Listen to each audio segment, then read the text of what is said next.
और वो मुलाकात है भारत के national security adviser Ajit Doval और चाइना के वजीर खारजा वांग यी के दरमियान। बड़ी अनप्रेसिडेंटेड सी चीज हो रही है भारत और चाइना के दरमियान। और ये मुलाकात जो है ये बहुत अहम है और इसमें बहुत से मामला तय होंगे दोनों मुल्कों के दरमियान, यानी भारत और चीन के दरमियान। 6 मुद्दों पर भारत और चीन के बीच समझौते हुए हैं। उन्होंने ये जो एग्रीमेंट किया है खास तौर पे पेट्रोलिंग अरेंजमेंट्स के हवाले से, एंड सबसे बढ़ के द मोस्ट इम्पॉर्टेंट थिंग जो कि जिसे कहते हैं ना कि इंडियंस के लिए वो बड़ी चीज़ है, वो ये है कि जो मान सरोवर यात्रा, ठीक है जी, वो अब रिज्यूम हो जाएगी। मेरा ख्याल है कि उस वक्त ये भी आने वाले दिनों में ये डिस्कस होगा कि जब ये सब कुछ हो रहा था तो उस वक्त हमारे अकाबरीन क्या कर रहे थे यहाँ पे। चीन पाकिस्तान के साथ नाखुश क्यों है? खबर ये कि चीन ने अपनी नो वीजा लिस्ट से पाकिस्तान का नाम हटा दिया, यानी अब चीन जाने वाले पाकिस्तानी को वीजा लेना होगा। ये बहुत बड़ी स्टेटमेंट है। चाइनीज ये लैंग्वेज, ये लहजा नहीं इस्तेमाल करते थे। डोवल गए थे बीजिंग, टेंशन पाकिस्तान की क्यों बढ़ी? ये चंद दिनों के बाद, चंद हफ्तों के बाद हमें बतौर कौम एहसास होगा कि हमने इस पूरे वक्त में क्या कर रहे थे। ये सवाल, और मैंने कहा ना, सवाल उठेगा। तो इंडिया जो है उसको एक एडवांटेज ये भी मिला है कि चाइनीज की जो गुडविल है वो सामने नजर आ रही है। सबसे पहले तो हम जरा स्टार्ट करते हैं आज, और इसको चाइना से स्टार्ट करते हैं। चाइना में 5 साल के बाद एक बहुत अहम मुलाकात आज होने जा रही है। इससे पहले 2019 में हुई थी मुलाकात, और ये मुलाकात जो है ये जो स्पेशल रिप्रेजेंटेटिव्स हैं चाइना और इंडिया के, उनके दरमियान 2019 में हुई थी, और उसके बाद आज वो बीजिंग में हो रही है। और वो मुलाकात है भारत के national security adviser Ajit Doval और चाइना के वजीर खारजा वांग यी के दरमियान। ठीक है, और ये मुलाकात जो है ये बहुत अहम है और इसमें बहुत से मामला तय होंगे दोनों मुल्कों के दरमियान, यानी भारत और चीन के दरमियान। सरहदों पे कशीदगी जो LAC के ऊपर थी उससे हट के भी इसमें मेरी इतला है कि गुफ्तगू होगी, और वो इसलिए होने जा रही है बहुत सारे इश्यूज पे, क्योंकि पहली जनवरी से जो ब्रिक्स ममालिक की सदारत है वो रशिया से जा रही है ब्राज़ील के पास। और उस वक्त उसमें जाहिर है कि चाइना, इंडिया और पाकिस्तान तो उसका हिस्सा बना ही नहीं, पता नहीं क्यों नहीं बना। हमने शायद किसी को खुश करना था कि हम गए नहीं ब्रिक्स की तरफ। मैंने आपसे कहा ना कि काफ़ी सवालात उठेंगे आने वाले अरसों में कि क्या मामलात हुए इस पूरे दौर में।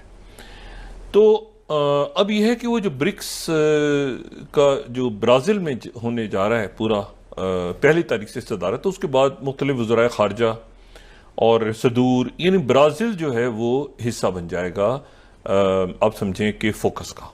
दोस्तों, एक बड़ी अनप्रेसिडेंटेड सी चीज़ हो रही है जिसको कहा यह जा रहा है कि वो जिसे कहते हैं ना हार्ड अर्नड पीस, भारत और चाइना के दरमियान एक हार्ड अर्नड पीस जो है वो सामने आ रहा है। आपको पता है कि भारत के national security adviser Ajit Doval साहब जो हैं वो गए हुए थे चाइना, और वो सुनने में आया कि जो पेट्रोल एग्रीमेंट है, बॉर्डर पेट्रोल एग्रीमेंट है, उसके ऊपर भी पहुंच गए हैं।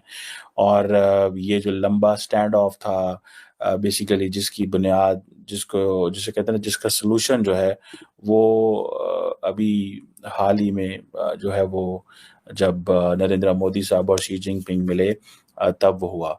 अब कहा जा रहा है कि दोनों मुल्क जो हैं वो दे आर कमिटेड कि fair, reasonable and mutually acceptable framework जो है वो सेटल किया जाएगा, और हमेशा के लिए ये लॉन्ग स्टैंडिंग बॉर्डर डिस्प्यूट जो है इसको ख़त्म किया जाएगा। और मैं समझता हूँ कि भारत ने बड़ी समझदारी एंड इन अ कनिंग वे चीज़ों को रिजॉल्व किया है। और वो किसी किस्म की वो जिसे कहते हैं ना जो जिंगोइज्म आ रही थी, एक तरफ इंडिया जो जिंगोइज्म दिखा रहा था, लेकिन on the contrary back channel अपने जो मुज़ाकरात है वो टेबल से नहीं उतर रहा था, टेबल से नीचे नहीं उतरा, टेबल से नीचे नहीं हटा, और उन्होंने सोचा कि मामलात को ठीक करना ही है ज़रूरी है। अभी अजीत डोभाल साहब और चाइनीज़ फॉरेन मिनिस्टर वांग यी जो है, उन्होंने ये जो एग्रीमेंट किया है ख़ास तौर पे पेट्रोलिंग अरेंजमेंट्स के हवाले से, एंड सबसे बढ़ के द मोस्ट इम्पॉर्टेंट थिंग जो कि जिसे कहते हैं ना कि इंडियंस के लिए वो बड़ी चीज़ है, वो ये है कि जो सरोवर यात्रा, ठीक है जी, वो अब रिज्यूम हो जाएगी। और ये जो बेसिकली जो मानसरोवर यात्रा जो है, ये एक ट्रांस बॉर्डर ज़ाहिर बात है along with the trans border river cooperation, ये एक वो जो 6 कंसेंसस एरियाज़ हैं उनमें से एक है। सो इसी तरह जो एक नथुला बॉर्डर ट्रेड है वो भी अब शुरू होगी। सो ये आप समझ लें कि दोनों मुल्क जो हैं वो ये कह रहे हैं कि हमें इन मामलात को इमीडिएटली सॉल्व करना है। और इसके ऊपर बढ़ के अगर देखा जाए तो इंडिया जो है उसको एक एडवांटेज ये भी मिला है कि चाइनीज़ की जो गुडविल है वो सामने नज़र आ रही है। उसकी वजह ये है कि इंडियन जो नेशनल सिक्योरिटी एडवाइज़र थे अजीत डोभाल साहब, जब वो चाइना गए तो उनको चाइना के जो वाइस प्रेसिडेंट हैं हान जैंग, उन्होंने भी मुलाकात की। ये भी बहुत सारे लोगों का कहना ये है कि ये एक इम्पॉर्टेंट चीज़ है। और ये आप समझ लें कि जो स्पेशल रिप्रेजेंटेटिव हैं, इनकी मीटिंग, फैसले लेना और प्राइम मिनिस्टर्स के पीछे से सपोर्ट मौजूद होना और इस चीज़ को फाइनल करना कि जी fair, reasonable, mutually acceptable solution जो है वो दोनों मुल्कों को मिलेगा। ये एक जिसे कहेंगे ना, इसको तमाम दुनिया बड़ी हैरानगी से देख रही है। जो मसला 2020 में